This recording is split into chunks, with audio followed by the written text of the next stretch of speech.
आज आपने, मैं पहले तो आपको धन्यवाद देना चाहता हूं कि आपने जो है एक महत्वपूर्ण विभाग पर आप इसमें डिमांड में चर्चा में लिया है। बहुत अच्छी बात है, मैं बधाई देता हूं, आपको धन्यवाद देता हूं। अध्यक्ष महोदय, आज यदि राजस्थान के अंदर सबसे ज्वलंत और महत्वपूर्ण मुद्दा है तो वो पानी का है, चाहे वो सिंचाई का पानी हो, कभी एक जगह ये हमेशा, चाहे वो पीने का पानी हो। रोज कर रहे हैं अपन। एक दिन आज इनका किया, कल मैं इंदिरा गांधी नहर के बारे में बात करना चाहता हूं कि इंदिरा गांधी नहर में चलता रहेगा। गुरवीर सिंह के नीचे जितना भी सिंचित एरिया आता है, देखा गुरवीर सिंह था ही नहीं। वो पानी की कमी के कारण सारी की सारी पकी हुई फसल बर्बाद हो गई। किसान जो है बर्बाद हो गया वहां का। इनको केवल अपन 300 मिनट तो 70 फरवरी के अंदर पानी बंद कर दिया गया। 240 मिनट। आप मुझे बताइए ये बोलेंगे कि एक तरफ हम किसान की बात करते हैं, पहले आया करो, अन्नदाता की बात करते हैं, और एक तरफ किसान का निवाला छीनने का काम करते हैं, तो क्या हम किसान के शुभचिंतक हैं? आज हालात जाके देखिए बीकानेर डिवीजन के, आप हालात देखिए वेस्टर्न राजस्थान के।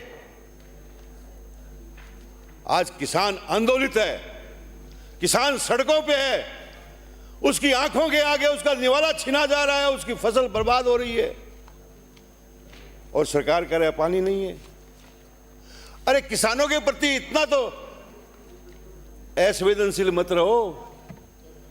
हमारे मुख्यमंत्री जी जब वो बोल रहे थे तो उन्होंने 20 बार कहा मैं किसान का बेटा हूं, हमें गर्व हुआ इस बात का कि वो किसान के बेटे हैं। लेकिन आज किसान की आंखों में आंसू है। अब जाके देखिए, कमेटी बना के भेज दीजिए विधानसभा की कि किस तरह से किसान की फसल बर्बाद हो रही है। पहले भी दिक्कत आई है, ऐसी बात नहीं है, लेकिन हमारे कांग्रेस के राज के अंदर मैं पिछले 5 साल विधानसभा में था, कई बार दिक्कतें आई हैं, लेकिन सरकार ने संवेदनशील कदम उठा करके अपने स्तर पर पंजाब सरकार के साथ मुख्यमंत्री स्तर की वार्ता करके जो है पानी लेके आए और किसान की फसल बचाई है। मैं उदाहरण देना चाहता हूं, 2021 को पोंग बांध का लेवल 1300.15 फीट था और हमारा पानी 9,39,584 क्यूसेक दिवस था सितंबर 2021 में, और सितंबर 2024 में पोंग बांध का लेवल 2021 से ज्यादा था, 1318.51 फीट, और पानी भी ज्यादा था, 9,65,830 क्यूसेक दिवस। अरे पानी ज्यादा था, फिर भी पानी फरवरी में बंद कर दिया। आप बता दीजिए, मंत्री जी जवाब दें तब कि फसल बचाने के लिए आपने क्या प्रयास किए? पंजाब सरकार के पास कौन गया? किस प्रकार की प्रभावी कार्रवाई हुई? अरे मेरा दावा है, मेरा मानना है कि सरकार संवेदनशील होती और पंजाब सरकार को कहती कि आप तो किसानों का प्रदेश है, हमारे किसान की फसल जल रही है, तो निश्चित रूप से पानी देते। लेकिन आपको किसान की चिंता कहां है? आप तो चुनाव के समय किसान को याद करते हो, उसके बाद किसान याद नहीं आता। मैं निवेदन करना चाहता हूं मुख्यमंत्री जी से, और मैं निवेदन करना चाहता हूं राजस्थान की सरकार से कि आप पंजाब सरकार से बात करिए, मुख्यमंत्री स्तर पर बात करिए, और अभी तुरंत इसकी पानी की व्यवस्था करिए ताकि राजस्थान का किसान उजड़ने से बच सके, बर्बाद होने से बच सके, उनके बच्चों को निवाला नहीं छीना जाए। अध्यक्ष महोदय, सभापति महोदय, एक नई बात और हो रही है। हर साल बंदी आती है, फिर बंदी मांग लिया आपने। आप मुझे बताइए कि फरवरी से पानी नहीं, मार्च में पानी नहीं, अप्रैल में बंदी मांग ली तो 3 महीने की बंदी। अरे गांव में किसान रहते हैं, गांव में झोपड़ियों में, ढाणियों के अंदर, उसका पशुधन कहां जाएगा? मर जाएंगे किसान, मर जाएंगे गरीब लोग। ये तो 3 घंटे बोल रहे आप लोग जो है इसको बचाने के लिए आपको जो है हैं, 2 घंटे चल। प्रभावी कार्रवाई करनी चाहिए। अभी वर्तमान में जो मुख्य नहर है उसमें 3000 से 3500 क्यूसेक पानी चल रहा है। इस पानी को सभी नहरों में बांटकर गांव और ढाणियों में और पशुधन को बचाने का काम किया जाना चाहिए, ये मेरा निवेदन है। एक मैं और बात कहना चाहता हूं कि मैं तारानगर विधानसभा क्षेत्र से आता हूं और मेरा क्षेत्र इंदिरा गांधी नहर से जुड़ा हुआ है और वहां पर किसान बर्बाद हो रहे हैं। किसान की फसल सूख रही है, जैसे और किसानों की सूख रही है वैसे हमारी सूख रही है। लेकिन अत्याचार तो मत करो, राजनीतिक बदले की भावना से तो काम मत करो। अरे किसान सबको वोट देता है, किसान कोई जाति का नहीं होता है, किसान सबका होता है। ये राजनीतिक द्वेषता से काम हो रहे हैं, किसानों के स्टाइफन काटे जा रहे हैं और गिन गिन के काटे जा रहे हैं। और वो सिर्फ गरीब आदमी होता है, बड़ा किसान काबू में नहीं आता। सिर्फ छोटा किसान ही है जिसके ऊपर ये जाति होती है। जुल्म बंद करो। 5 साल मैंने कांग्रेस के राज के अंदर एक साइफन नहीं कटने दिया, एक साइफन, और एक भी अदालत में मुकदमा नहीं हुआ। आज देखिए जाकर के लाखों का नुकसान हो गया किसान का। सभापति महोदय, एक तरफ राजस्थान पानी की कमी के लिए जूझ रहा है और दूसरी तरफ राजस्थान का बरसात का पानी है वो व्यर्थ में बह रहा है। पानी समुद्र में जा रहा है। कन्हैयालाल जी, जा रहा है कि नहीं जा रहा है? क्या कर रहे हैं हम लोग? क्या कर रहे हैं हम लोग? आजादी के इतने साल बाद भी हमारी बरसात का पानी को हम रोक नहीं पाए। हमारा लगभग 50 से 70 टीएमसी बरसात का जल अरब सागर में जा रहा है। इसको रोकने के लिए प्रभावी कार्रवाई होनी चाहिए। लोकसभा चुनावों के अंदर जालोर के अंदर मुख्यमंत्री जी ने प्रधानमंत्री जी की मौजूदगी में कहा कि माही नदी का पानी जो जालोर में लाने के लिए हम संकल्पित हैं। ये मैंने भाषण सुना है, मुझे बड़ी खुशी हुई, लेकिन वो खुशी कहां गई? खत्म। चुनाव के बाद भूल गए, चुनाव के बाद भूल गए। अब इसका नदी का नाम ही नहीं ले रहे। अब मुख्यमंत्री जी जिक्र नहीं कर रहे हैं। अरे डरो मत, ये गुजरात खा नहीं जाएगा हमारे को। डरो मत इस लोभी से। हम जीत के आते हैं, उनकी वजह से नहीं आते। महोदय, मैं कहना चाहता हूं कि जालोर जिले में ये पानी कडाना बांध से आएगा।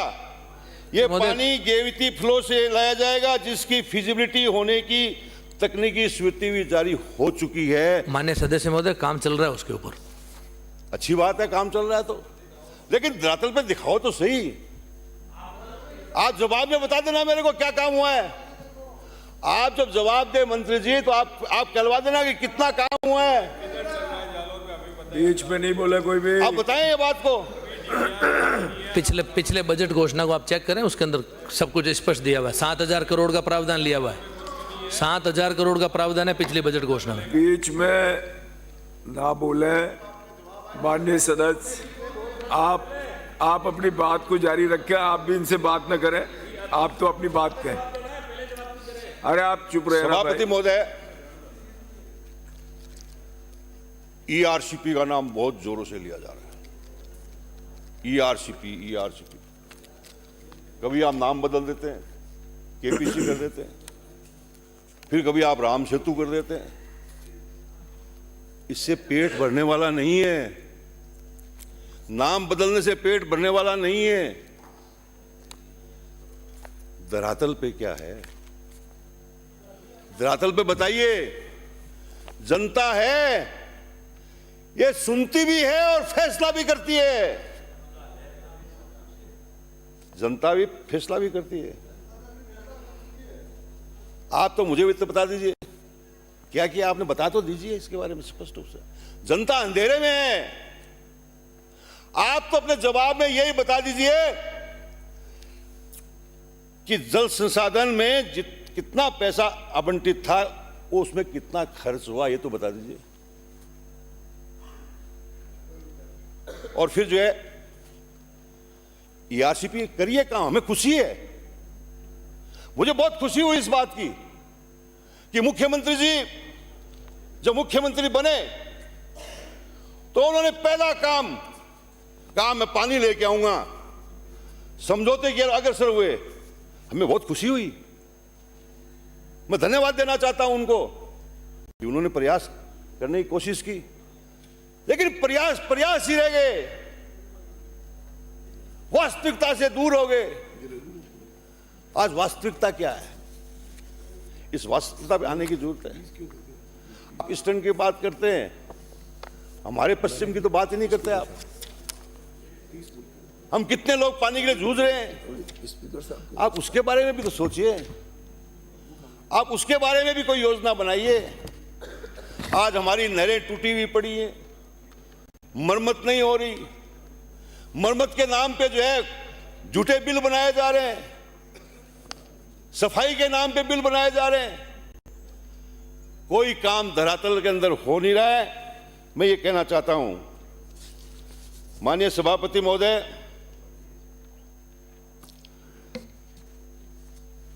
मुख्यमंत्री जी ने यमुना जल समझौते की बात की और उन्होंने जोर शोर से कहा कि मैं हरियाणा से समझौता करके आया हूं और चूरू जिले को, झुंझुनू को और सीकर को हम सिंचाई के लिए भी और पीने के लिए पानी भी देंगे। कहाँ है आपकी डीपीआर? 1 साल हो गया। अरे कुछ तो बताइए।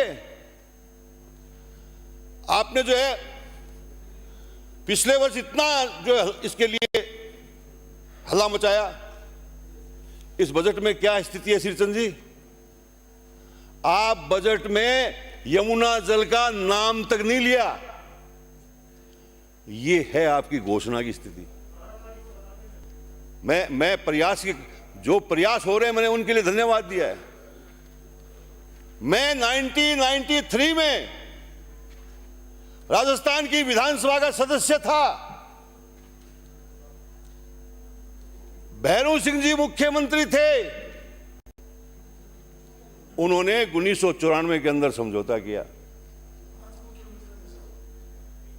और मैं उस डिबेट में भाग लिया है।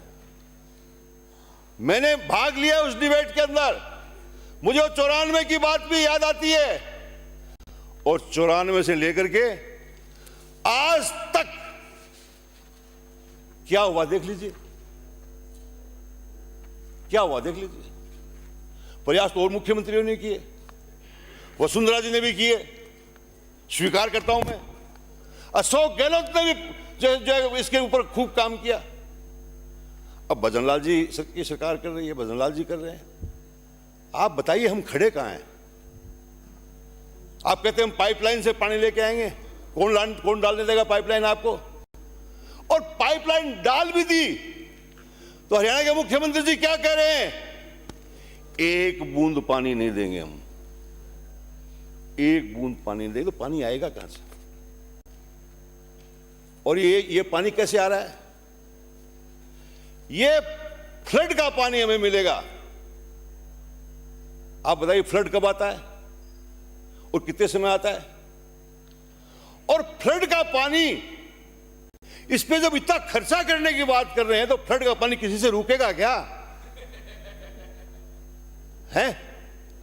हिम्मत है किसी की फ्लड का पानी रोकने की? जब पानी अधिक होगा तो मिलेगा, वो तो फ्लड का पानी ऐसे ही मिलता है। तो इसके ऊपर जो है हमको ध्यान देने की आवश्यकता है। आज डीपीआर के लिए आपने पैसा अलॉट किया, एक पैसा खर्च नहीं हुआ, डीपीआर बनी नहीं। चुनाव के अंदर जोर शोर से कहा हम इन 3 जिलों को पानी देंगे। अरे कितना पानी दोगे ये तो बताओ, अरे कहां कहां देगो ये तो बताओ। चूरू में कितना दोगे, झुंझुनू में कितना दोगे, सीकर में कितना दोगे, ये बताओ तो सही हमारे को। लेकिन ये सब सपना का सपना रह जाएगा। हरियाणा एक बूंद पानी हमको नहीं देगा, ये मैं कहना चाहता हूं आपको। सुन लीजिए ध्यान से, हरियाणा के मुख्यमंत्री ये दिखा रहे हैं, हरियाणा के मुख्यमंत्री ये दिखा रहे हैं। सभापति महोदय, अभी इस बजट के अंदर सरकार ने एक झूठा सपना दिखाने की कोशिश की है।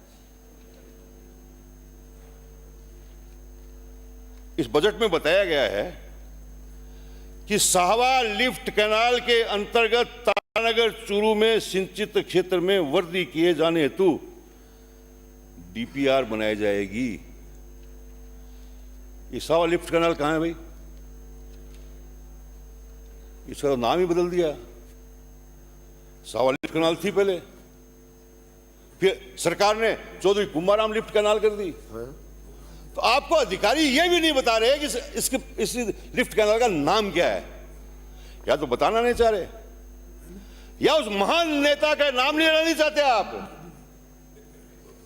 उस किसान समस्या का नाम लेना नहीं चाहते। आप जनता के सामने सही बात तो करो। और मैं कहना चाहता हूं कि डीपीआर बनाने की आवश्यकता कहां से आ गई आपको? डीपीआर की आवश्यकता ही नहीं है। काम तो घोषणा होती है तो काम करके दिखाओ। हमने पहले बजट में तारानगर के अंदर 20,000 हेक्टेयर जमीन सिंचित करने की मुख्यमंत्री ने घोषणा की थी, और 10,000 पे काम पूर्ण हो गया और 10,000 पे काम चालू है। इसको कहते हैं काम। कोई डीपीआर नहीं बनी, बनाने की जरूरत ही नहीं है। सीडब्ल्यूसी से पास है, रिवाइज तकमीना भी पास है। जब योजनाएं बनती हैं इंदिरा गांधी कैनाल में तो सीडब्ल्यूसी से भी अनुमति मिलती है, वो मिली हुई है। आपको डीपीआर बनाने की जरूरत नहीं है। आप भ्रमित मत करो, ये डीपीआर करके भ्रमित मत करो। झूठी बात मत बोलो विधानसभा में, जनता को गुमराह मत करो। आपकी मंशा है तो आप घोषणा करो कि तारानगर क्षेत्र की 30 हेक्टेयर भूमि को हम सिंचित करेंगे। मैं खुद माला पहनाने आऊंगा आपको। करिए घोषणा। हिम्मत नहीं है, हिम्मत नहीं है आपकी।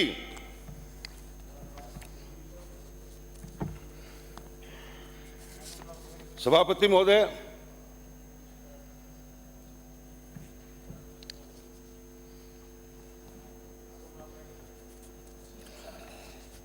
तारानगर जहां से मैं चुन के आता हूं,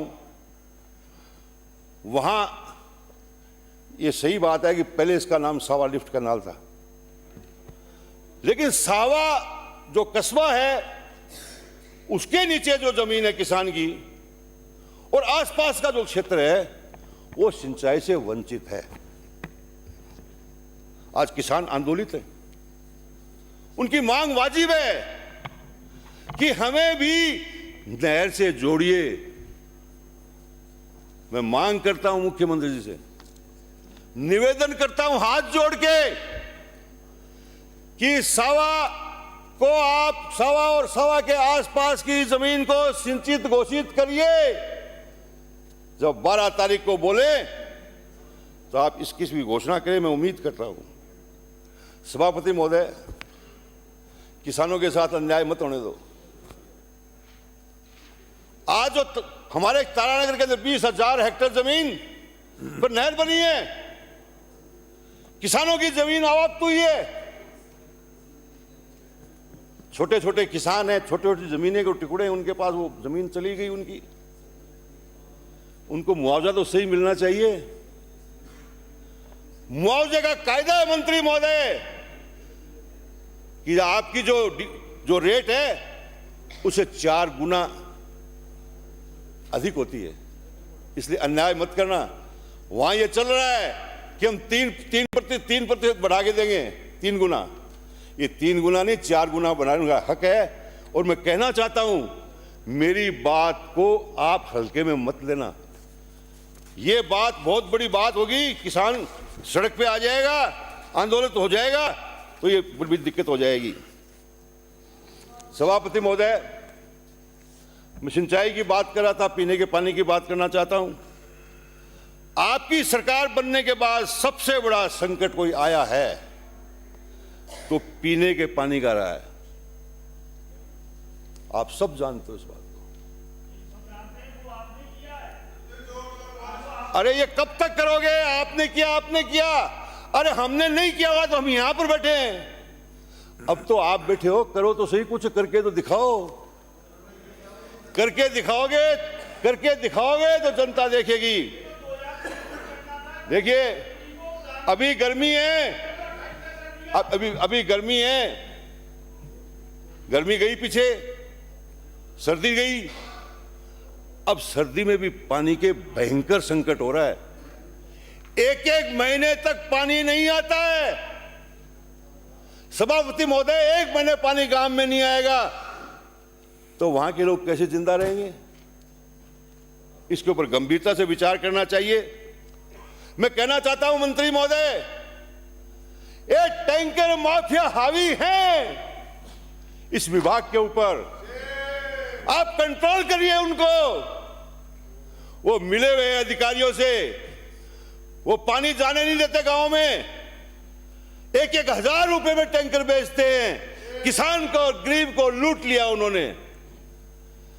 एक बात और कहना चाहता हूं, गांव के अंदर गरीब की बस्ती में पानी नहीं जाता। आप हकीकत बता रहा हूं ये कि गांव की गरीब बस्ती में पानी नहीं जाता। रसूखदारों ने इलीगल कलेक्शन कर ली और मोटरें लगा रखी हैं। आप अभियान चलाइए। मैंने पिछले विधानसभा में कहा था कि उन पे कंट्रोल करिए। एक बात और कहना चाहता हूं, गंदा पानी पी रहे हैं लोग।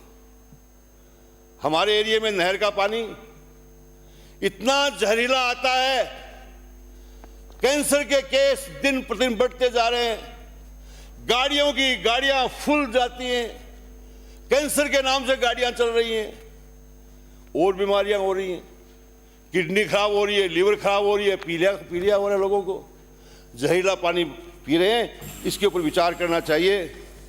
सभापति महोदय, 2-3 मिनट और लूंगा बस। सभापति महोदय, जेजेएम जल मिशन एक शानदार योजना है और आपने इसको 2028 तक बढ़ाई है सरकार ने। मैं धन्यवाद देना चाहता हूं। अरे अब तो आप कर लो ना। आपके लिए कह रहा हूं, मैं आपके लिए कह रहा हूं। बोले इस योजना को राजनीति का शिकार मत बनाइए। भ्रष्टाचारियों को दंड दीजिए, चाहे वो कितना ही बड़ा भ्रष्टाचारी हो, उसको माफ मत करो। हम आपके साथ हैं, लेकिन करो तो सही। एक सुझाव देना चाहता हूं कन्हैयालाल जी, एक मॉनिटरिंग कमेटी बनाओ, एक विधानसभा स्तर पर बनाओ। विधानसभा के अंदर इतनी कमेटियां बनी हुई हैं, एक कमेटी और बना दो। और जिले के अंदर कमेटी बनाओ, उसमें वहां के विधायक को शामिल करो और मॉनिटरिंग अच्छी है, इसके परिणाम अच्छे आएंगे। ये कहना चाहता हूं, तारानगर की जो है 650 करोड़ की योजना है, उसके 2021 से 2022, 2023, 2024 में टेंडर हुए। अभी एक जो है तारानगर पांडुसर 133 करोड़ की योजना के वर्क ऑर्डर हुए, उसको चालू तो कराओ। विराजिए, 6 महीने सुन रहे हैं। करमसाना फीडर, धनासर, चूरू, बिसाऊ, ये सारी चीजें हैं। एक बात मैं कहना चाहता हूं, एक मिनट, एक सेकंड के लिए। मैंने मंत्री जी 5 टंकियां विधायक कोटे से बनाई हैं, 37 लाख रुपए दिए मैंने एक टंकी के। वो टंकी 1.25 साल से इंतजार कर रही है पानी का। आप पानी से जोड़ दीजिए, विराजिए। अरे पानी से जोड़ दीजिए, जनता को कम से कम लाभ तो होगा। मेरा जो पैसा किया हुआ विधायक कोष का, आज मुझे परेशानी होती है कि मेरा पैसा खर्च किया हुआ खर्च वहां पे जो है काम नहीं आ श्री रहा। गुरवीर सिंह, बहुत बहुत धन्यवाद। धन्यवाद। मान्य